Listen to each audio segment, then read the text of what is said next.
Actor ಆಗಿ survive ಆಗ್ತಿದ್ರ ಅದು ನಿಮ್ಮ ಟ್ಯಾಲೆಂಟ್ ಅಪ್ರಿಶಿಯೇಟ್ ಮಾಡೋಣ ಒಳ್ಳೇದಾಗ್ಲಿ ಅಂತ.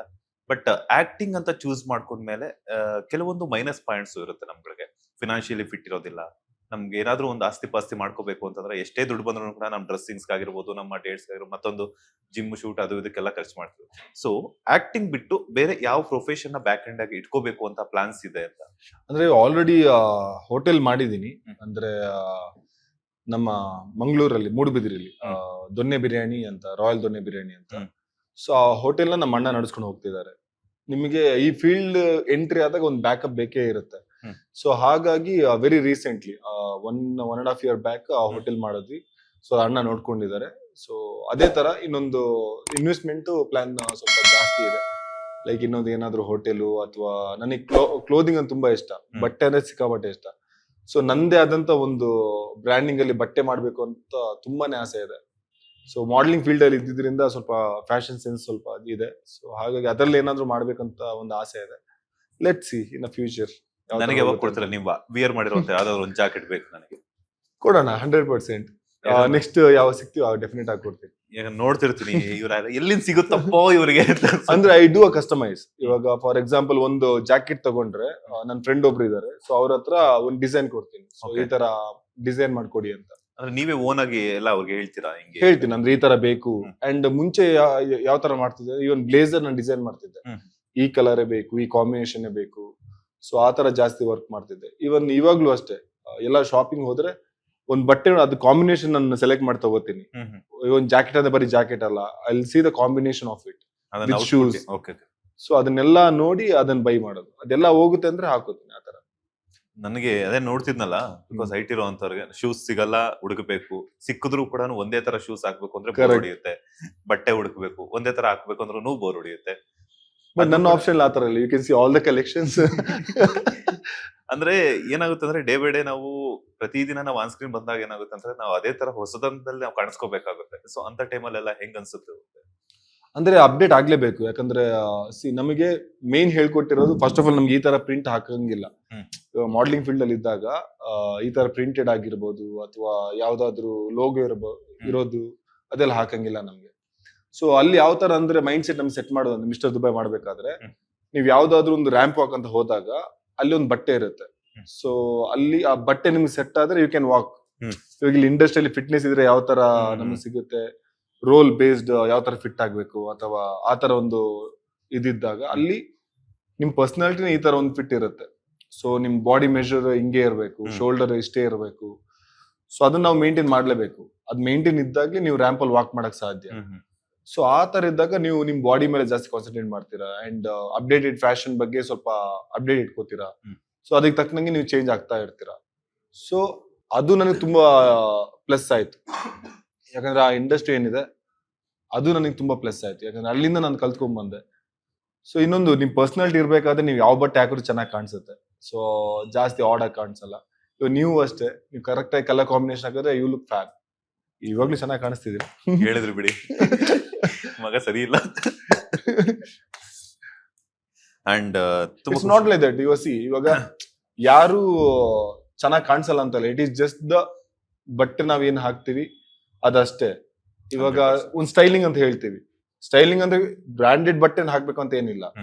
ಲೈಕ್ ಇವಾಗ ನಾನು ಎಷ್ಟೋ ಸರಿ ನಮ್ ಸೀರಿಯಲ್ಗೆ ಲೋಕಲ್ ಬಟ್ಟೆನ ಹಾಕೋದು. 200 ರೂಪಾಯಿ ಶರ್ಟ್ ಅಥವಾ 250 ರೂಪಾಯಿ ಶರ್ಟ್ ಸಿಗುತ್ತೆ. ಸೊ ಅದನ್ನೇ ಹಾಕೊಳ್ಳೋದು ನಾನು. ಸೊ ಅದನ್ನ ಬ್ರ್ಯಾಂಡ್ ಆ ತರ ಈ ತರ ಏನು ಇಲ್ಲ. ಸೊ ನಮ್ ಪರ್ಸನಾಲಿಟಿ ಚೆನ್ನಾಗಿದೆ, ಇವಾಗ ನಿಮ್ ಪರ್ಸನಾಲಿಟಿ ಚೆನ್ನಾಗಿದೆ. So if you wear something good you look really good. 100%. Because ಯಾಕಂತಂದ್ರೆ ಆ ಜಿಮ್ಗೆ ಹೋದ್ಮೇಲೆ ಆ ಅಟ್ಮಾಸ್ಫಿಯರ್ ಚೇಂಜ್ ಆಗ್ಬಿಡುತ್ತೆ. ಎಕ್ಸಾಕ್ಟ್ಲಿ. ಇನ್ನೊಂದೇನು ಅಂದ್ರೆ ನಿಮ್ಗೆ ನಿಮ್ ಮೇಲೆ ಕಾನ್ಫಿಡೆನ್ಸ್ ಬರುತ್ತೆ. ನಮ್ಗೆ ಮೇನ್ ಡಿಸ್ಅಡ್ವಾಂಟೇಜ್ ಏನಂದ್ರೆ ನಾವು ಹೈಟ್ ಜಾಸ್ತಿ ಇರೋದ್ರಿಂದ ನಾವು ಬೆಂಡ್ ಜಾಸ್ತಿ ಆಗ್ತೀವಿ. ಹೌದು. ಇವನ್ ವಾಕ್ ಮಾಡ್ಬೇಕಾದ್ರೆ ಏನ್ ಮಾಡ್ಬೇಕಾದ್ರೂ ಸ್ವಲ್ಪ ಬೆಂಡ್ ಆಗ್ತೀವಿ. ಸೊ ಅದನ್ನ ನಾವು ಮೇಂಟೈನ್ ಮಾಡ್ಬೇಕು ಅಂದ್ರೆ ನಾವು ಫಿಟ್ ಇರ್ಲೇಬೇಕು, ಜಿಮ್ ಮಾಡ್ಲೇಬೇಕು. ಸೊ ನಮ್ ಬಾಡಿ ಪೋಸ್ಚರ್ ವರ್ಕೌಟ್ ಮಾಡ್ಲೇಬೇಕು. ಅದಿಲ್ಲ ಅಂದ್ರೆ ನಮ್ ಫ್ಯೂಚರ್ ಅಂತೂ ತುಂಬಾ ಹಾರಿಬಲ್ ಆಗಿರುತ್ತೆ.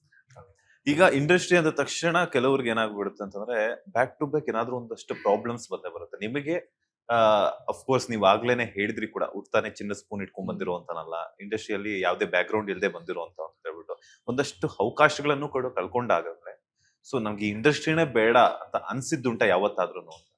ಅದೇ ಹೇಳದ್ನಲ್ಲ, ವಿದ್ಯಾವಿನಾಯಕ ಆದ್ಮೇಲೆ ಸಡನ್ ಆಗಿ ಅದು ವೈಂಡ್ ಅಪ್ ಆಯ್ತು. ವಿದೌಟ್ ಸಮ್ ರೀಸನ್ ಸಡನ್ ಆಗಿ ವೈಂಡ್ ಅಪ್ ಆಯ್ತು. ಸೊ ಅದಾದ್ಮೇಲೆ ನೆಕ್ಸ್ಟ್ ಏನು ಅಂತ ಏನೂ ಗೊತ್ತಿಲ್ಲ. ಅಂಡ್ ನನಗೆ ಒಂದು ನಾಲೆಜ್ ಕೂಡ ಇರ್ಲಿಲ್ಲ, ಇಂಡಸ್ಟ್ರಿಯಲ್ಲಿ ಯಾವ ತರ ಅಂದ್ರೆ ಸೀರಿಯಲ್ ಯಾವ ತರ ಬಟ್ಟೆ ಹಾಕ್ಬೇಕು ಅಂತ. ನಾನೇನ್ ಮಾಡ್ತಿದ್ದೆ, ಝಾರಾ ಶೋರೂಮ್ ಹೋಗಿ ಅಲ್ಲಿಂದಾನೆ ಬಟ್ಟೆ ಬೈ ಮಾಡ್ತಿದ್ದೆ, ಸೀರಿಯಲ್ ಅದನ್ನೇ ಹಾಕ್ತಿದ್ದೆ, ಅಂಡ್ ರೇಮಂಡ್ ಶರ್ಟ್ಸ್ ಹಾಕ್ತಿದ್ದೆ. ಸೊ ನಾನು ಸೇವಿಂಗ್ಸ್ ಅಂತ ಏನು ಮಾಡ್ಕೊಂಡಿಲ್ಲ. ಆ ಒಂದು 8 ಮಂತ್ ಏನ್ ಸೀರಿಯಲ್ ಮಾಡಿದೆ, ಆಕ್ಚುಲಿ ನಾನೇನು ಪೇಮೆಂಟ್ ತಗೋತಿದ್ದೆ ದುಬೈಯಲ್ಲಿ 25% ಇಲ್ಲಿ ತಗೋತಿದ್ದೆ, ಅಂದ್ರೆ ಅದಕ್ಕಿಂತ ಅಷ್ಟು ಕಡಿಮೆ. ಸೊ ನಾನೇನ್ ಅನ್ಕೊಂಡೆ ಇಷ್ಟರಲ್ಲಿ ಬೆಂಗಳೂರು ಸರ್ವೈವ್ ಮಾಡಬಹುದು ಅಂತ. ಬಟ್ ಬಟ್ಟೆ ನಾವೇ ಬೈ ಮಾಡ್ಬೇಕು ಅಂಡ್ ಟ್ರಾವೆಲಿಂಗ್ ನೋಡ್ಕೋಬೇಕು, ಇದೆಲ್ಲ ಇದ್ದಾಗ ಆಮೇಲೆ ಅನ್ನಿಸ್ತು ಓಕೆ ಇದು ವರ್ಕೌಟ್ ಆಗಲ್ಲ. ಸೊ ನಾನು ಏನ್ ಸೇವಿಂಗ್ಸ್ ಇತ್ತಲ್ವಾ 3.5 year ಅಲ್ಲಿ, ಸೊ ಈ ಸೀರಿಯಲ್ ಎಂಡ್ ಆದಾಗ ಆ ಸೇವಿಂಗ್ಸ್ ಖಾಲಿ ಆಗಿತ್ತು. ಸೊ ಆಲ್ಮೋಸ್ಟ್ ಒಂದು 60,000 ಏನೋ ಅಕೌಂಟ್ ಅಲ್ಲಿ ಬ್ಯಾಲೆನ್ಸ್ ಇತ್ತು, 60 to 40,000. ಸೊ ಆ 40,000 ಅಲ್ಲಿ ಎಷ್ಟು ಮಂತ್ ಸರ್ವೈವ್ ಮಾಡ್ಬೋದು ಅಂತ ನಾನೇ ಕ್ಯಾಲ್ಕುಲೇಟ್ ಮಾಡ್ಕೊಂಡೆ.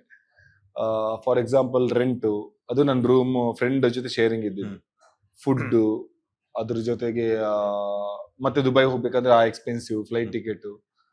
ಸೊ ಇದನ್ನೆಲ್ಲ ಕ್ಯಾಲ್ಕುಲೇಟ್ ಮಾಡಿ ಆ 40,000 to 50,000 ಅಲ್ಲಿ ಒಂದು ಕ್ಯಾಲ್ಕುಲೇಟ್ ಮಾಡ್ಕೊಂಡೆ. ಸೊ ಹಾಗಾಗಿ ನಾನು ಒಂದು 4 month ನನಗೆ ಟೈಮ್ ಕೊಟ್ಟೆ. ಸೊ 10,000 ಪಕ್ಕದಲ್ಲಿಟ್ಟು ಫ್ಲೈಟ್ ಟಿಕೆಟ್ ಏನಿದೆ ಅದನ್ನಿಟ್ಟು ಒಂದು 30,000 ಅಲ್ಲಿ ಏನೇನ್ ಮಾಡ್ಕೋಬಹುದು. ಸೊ ಅದನ್ನ ಕ್ಯಾಲ್ಕುಲೇಟ್ ಆಗಿ ಪರ್ ಡೇ ನನಗೆ ಅಂತ ಒಂದು 100 ರೂಪೀಸ್ನ ಎತ್ತಿಟ್ಟೆ ಖರ್ಚು. ಸೊ 100 ರೂಪೀಸ್ ಅಲ್ಲಿ ಡೈಲಿ ಎಕ್ಸ್ಪೆನ್ಸ್ ಹೋಗ್ಬೇಕು ಅನ್ನೋ ಒಂದು ಲಿಸ್ಟ್ ಮಾಡ್ಕೊಂಡೆ. ಸೊ ಹಾಗೆ ಮಾಡ್ಕೊಂಡಾಗ ಮುಂಚೆ ದುಬೈ ಕೆಲಸ ಮಾಡಿದೆ ಆ ಮೈಂಡ್ ಸೆಟ್ ಅಲ್ಲಿ ಇದ್ದಾಗ ನಿಮ್ಗೆ ಇಂಥ ರೆಸ್ಟೋರೆಂಟ್ ಅಲ್ಲಿ ಹೋಗ್ಬೇಕು, ಇಂಥ ಫುಡ್ ಬೇಕು, ಇಂಥ ಡಯಟೇ ಫಾಲೋ ಮಾಡ್ಬೇಕು. ಸೊ ಅದಾದ್ಮೇಲೆ ಅದಕ್ಕೆಲ್ಲ ಬ್ರೇಕ್ ಮಾಡಿ ಓಕೆ ಈ ಇದ್ರಲ್ಲಿ ಏನ್ ಮಾಡ್ಬೋದು ಅಂತ ಒಂದು ಲಿಸ್ಟ್ ಹಾಕೊಂಡಾಗ ತುಂಬಾ ಹೆಲ್ಪ್ ಆಗಿ. ಇವಾಗ ರೋಡ್ ಸೈಡ್ ಫುಡ್ ಏನು ಕೊಡ್ತಾ ಇದ್ದಾರೆ ಅವ್ರಿಗೆ ನಾನು ರಿಯಲಿ ಥ್ಯಾಂಕ್ಸ್ ಹೇಳ್ಬೇಕು. ಯಾಕಂದ್ರೆ ಅವರು ಇದ್ದಿದ್ದಕ್ಕೆ ನಾನು ಅಷ್ಟು ಸರ್ವೈವ್ ಆದೆ. ನಾವು ಹೇಳ್ತೀವಿ ಕೆಲವೊಂದ್ಸರಿ ಆ ಫುಡ್ ಹಿಂಗಿರುತ್ತೆ ಹಂಗಿರುತ್ತೆ ಅಂತ, ಬಟ್ ಅವತ್ತು ಅವ್ರಿಲ್ಲ ಅಂತಿದ್ರೆ ನನಗೆ ಬೆಂಗಳೂರಲ್ಲಿ ಇರಕ್ಕೆ ಸ್ವಲ್ಪ ಕಷ್ಟ ಆಗ್ತಿತ್ತು. ಇವನ್ ನನ್ನ ಪೇರೆಂಟ್ಸ್ ಅಲ್ಲಿ ಹೇಳಕ್ ಆಗ್ತಾ ಇರ್ಲಿಲ್ಲ, ಅಂದ್ರೆ ಖರ್ಚು ಕೊಡಿ ಅಥವಾ ಈ ತರ ಇದೆ ಅಂತ. ಯಾಕಂದ್ರೆ ನನ್ನ ಡಿಸಿಷನ್ ಅಲ್ಲಿ ನಾನು ಬಂದಿರೋದು. ಅಂಡ್ ಮನೆಯಲ್ಲೂ ಸ್ವಲ್ಪ ಕಷ್ಟ ಇತ್ತು ಆ ಟೈಮಲ್ಲಿ. ಸೊ ಅವ್ರ ಕಷ್ಟದಲ್ಲಿ ಇರ್ಬೇಕಾದ್ರೆ ಮತ್ತೆ ನನ್ ಕಷ್ಟ ಹೇಳ್ಕೊಂಡು ನಾನ್ ದುಡ್ಡಿಸ್ಕೊಂಡು ಅದು ಆಗೊಂದ್ ನಿಮ್ಗೆ ಗೊತ್ತು ಬಾಯ್ಸ್ ಸಿಚುವೇಶನ್ ಹೇಗಂತ. 100%. ಯಾಕಂದ್ರೆ ನಾವು ನಮ್ಗೆ ಎಷ್ಟ ಕಷ್ಟ ಇದ್ರು ಮತ್ತೆ ಫ್ಯಾಮಿಲಿ ಕಷ್ಟ ಕೊಡೋದು ಅಂದ್ರೆ ನಮಗೆ ಆಗಲ್ಲ. ಸೊ ನಾರ್ಮಲ್ ಎಲ್ಲ ಬಾಯ್ಸ್ ಏನ್ ಸಿಚುವೇಶನ್ ಇದೆಯಲ್ಲ, ಸೊ ಅದೇ ಸಿಚುವೇಶನ್. ನಾವ್ ಏನೋ ಮಾಡ್ಬೇಕಂತ ಬಂದಿರ್ತೀವಿ, ಎಲ್ಲ ಬಿಟ್ಟು ಬಂದಿರ್ತೀವಿ. ಅಂಡ್ ನಮಗೆ ಫ್ಯಾಮಿಲಿ ಅಂದ್ರೆ ತುಂಬಾ ಇಷ್ಟ, ಎಲ್ಲ ಬಾಯ್ಸ್ಗೂ ಫ್ಯಾಮಿಲಿ ಅಂದ್ರೆ ತುಂಬಾ ಇಷ್ಟ. ಬಟ್ ಅದನ್ನ ಬಿಟ್ಟಿಲ್ಲಿ ಏನೋ ಮಾಡ್ತಿದೀವಿ ಅಂದ್ರೆ ಏನಾದ್ರೂ ಮಾಡ್ಬೇಕು ಅಂತ. ಬಟ್ ನಮ್ಗೆ ಇಷ್ಟ ಇರಲ್ಲ ಇದು, ನಮ್ಗೆ ಫ್ಯಾಮಿಲಿ ಜೊತೆ ಇರೋಕೆ ಇಷ್ಟ, ಬಟ್ ಆದ್ರೂ ಬರ್ತೀವಿ. ಸೊ ಆ ಟೈಮಲ್ಲಿ ಆ ಅಮ್ಮ ಏನಿದ್ರು ನಮ್ಗೆ 20 ರೂಪಾಯಿ 2 ಮುದ್ದೆ 15 ರೂಪಾಯಿ ರೈಸ್ ಕೊಡ್ತಾ ಇದ್ರು. ಸೊ ಎದ್ದೇಳೋದು 11 ಗಂಟೆ ಆತರ ಮಾಡ್ತಿದ್ದೆ. ಎದ್ದು ಅದು 2 ಮುದ್ದೆ 1 ರೈಸ್, ಆಮೇಲೆ ಸಂಜೆ ಒಂದು ರಾಗಿ ಹಾಲಿನ ಪ್ಯಾಕೆಟ್. ಸೊ ಅದಕ್ಕೆ ರಾಗಿ ಹುಡಿ ಬರುತ್ತಲ್ವಾ, ಸೊ ಅದನ್ನ ಹಾಕಿ ಸ್ವಲ್ಪ ಬಾದಾಮ್ ಅಥವಾ ಕಡ್ಲೆ ಯಾವ್ದು ಅವೈಲೇಬಿಲಿಟಿ ಇರುತ್ತೆ ಆ ಟೈಮಲ್ಲಿ ಆ ತರ. ಸೊ ಮಿಕ್ಸ್ ಮಾಡಿ ನೈಟು ರಾಗಿ ಅಂಬ್ಲಿ ಕುಡಿತಿದ್ದೆ, ಮಧ್ಯಾಹ್ನ ಊಟ, ಸಂಜೆ ಏನೂ ಇಲ್ಲ. ಸೊ ಪ್ರೋಟೀನು ಅಷ್ಟು ಹಾಕ್ತಾ ಇರಲಿಲ್ಲ, ಯಾಕಂದ್ರೆ ಪ್ರೋಟೀನ್ಗೂ ಒಂದು 3,000 ಬೇಕಿತ್ತು. ಸೊ ಅದನ್ನೆಲ್ಲ ಕಟ್ ಆಫ್ ಮಾಡಿದ್ದೆ. ಸೊ ಇಷ್ಟೇ ನನ್ನ 3 ತಿಂಗಳು ಏನಿದೆ, ಸೊ ಬರೀ ಈ ತರ ಒಂದು ಊಟ ಅಂಡ್ ನೈಟ್ ಅಂದ್ರೆ ರಾಗಿ ಅಂಬ್ಲಿ ಅಷ್ಟೇ. ಸೊ ಆ ತರನು ಲೈಫ್ ನೋಡಿದೆ. ಅವಾಗ ನನ್ಗೆ ಅನ್ನಿಸ್ತು ಓಕೆ ಲೈಫ್ ಎಲ್ಲಾ ತರ ಇರಲ್ಲ, some time we need to save money something. ಎಲ್ಲಾ ತರ ಸ್ಪೆಂಡ್ ಮಾಡೋದು ಕರೆಕ್ಟ್ ಅಲ್ಲ, ಸ್ವಲ್ಪ ಸೇವಿಂಗ್ ಅಂತ ಇಡ್ಲೇಬೇಕು. ಸೊ ಅಲ್ಲಿನ ಥಾಟ್ ಪ್ರೊಸೆಸ್ ಸ್ವಲ್ಪ ಚೇಂಜ್ ಆಯ್ತು. ಅಂಡ್ ಒಳ್ಳೆ ಎಜುಕೇಶನ್ ಕೊಡ್ತು. ಇವಾಗ ನನಗೆ ಏನು ಇಲ್ಲ ಅಂದ್ರೆ ನಾನು ಆರಾಮಾಗಿ ಬದುಕ್ತೀನಿ. ಸೊ ನನಗೇನು ಆತರ ಏನಿಲ್ಲ ಕೆಲ್ ತಿನ್ಬಾರ್ದು ಆತರ ಏನಿಲ್ಲ, ಯಾಕಂದ್ರೆ ಅಲ್ಲೂ ಚೆನ್ನಾಗಿರೋ ಫುಡ್ಡೇ ಸಿಗುತ್ತೆ. ನಾವು ಕೆಲವೊಂದ್ಸರಿ ಸುಮ್ನೆ 2,000-3,000 ಕೊಟ್ಟು 5 ಸ್ಟಾರ್ ತಿಂತೀವಿ. ಬಟ್ ಅಲ್ಲಿ ಏನ್ ಅರ್ಥ ಆಯ್ತು ಅಂದ್ರೆ only for the decoration we are paying. ಆ ಆಂಬಿಯನ್ಸ್ ಆಗಿರ್ಬೋದು, ಆ ಡೆಕೋರೇಷನ್ ನಾವು ಪೇ ಮಾಡ್ತೀವಿ, ಬಟ್ ಫುಡ್ ಲೋಕಲೇ ಚೆನ್ನಾಗಿರುತ್ತೆ. ಸೊ ಇವಾಗ ಯಾವ ತರ ಇದ್ರು ನಾನು ಆರಾಮಾಗಿ ಬದುಕಬಹುದು ಅನ್ನೋ ಒಂದು ಕಾನ್ಫಿಡೆನ್ಸ್ ಲೆವೆಲ್ ಇದೆ. ಸೊ ಒಳ್ಳೆ ಪಾಠನೂ ಕಲ್ತಿದ್ದೀನಿ. ಆ ವಿಚಾರ ಮನೆಯವ್ರಿಗೆ ಗೊತ್ತಾದ್ಮೇಲೆ ಅವ್ರ ರಿಯಾಕ್ಷನ್ ಇದುವರೆಗೂ ಹೇಳಿಲ್ಲ ಅವ್ರಿಗೆ. ಇವಾಗ ಹೇಳಿದಿರಲ್ಲ ಇವಾಗ ಅಂದ್ರೆ ನೋಡಿದ್ರೆ ಗೊತ್ತಾಗ್ಬೋದು. ಬಟ್ ನಮ್ಮ ಅಣ್ಣನ ಸ್ವಲ್ಪ ಹೇಳಿದ್ದೆ, ಅವಾಗ ಅವ್ರು ಸ್ವಲ್ಪ ಬೇಜಾರ್ ಮಾಡ್ಕೊಂಡಿದ್ರು, ಯಾಕೋ ಒಂದ್ ವಿಷಯ ಹೇಳ್ಬೋದಿತ್ತಲ್ಲ ಅಂತ. ಬಟ್ ನನಗೆ ಯಾಕೋ ಎಲ್ಲಾ ಬಾಯ್ಸ್ಗೂ ಅದು ಹೇಳ್ಕೊಳಕ್ ಆಗಲ್ಲ. ಅಂದ್ರೆ ಆ ಕಷ್ಟ ನಮ್ಗೆ ಇರ್ಲಿ ಅಂತ ಅನ್ಕೊಂಡು ಸೈಲೆಂಟ್ ಆಗಿ. ಲೇಟೆಸ್ಟ್ ಹಾಗೂ ಇಂಟ್ರೆಸ್ಟಿಂಗ್ ಸುದ್ದಿಗಳಿಗಾಗಿ ಬಾಸ್ ಟಿವಿ ಕನ್ನಡ ಚಾನೆಲ್ನ ಸಬ್ಸ್ಕ್ರೈಬ್ ಮಾಡಿ, ಹಾಗೆಯೇ ಬೆಲ್ ಐಕಾನ್ ಪ್ರೆಸ್ ಮಾಡಿ. ಇದರ ಜೊತೆಗೆ ಫೇಸ್ಬುಕ್, ಇನ್ಸ್ಟಾಗ್ರಾಮ್, ಎಕ್ಸ್ ನಲ್ಲೂ ಮಿಸ್ ಮಾಡದೆ ಫಾಲೋ ಮಾಡಿ.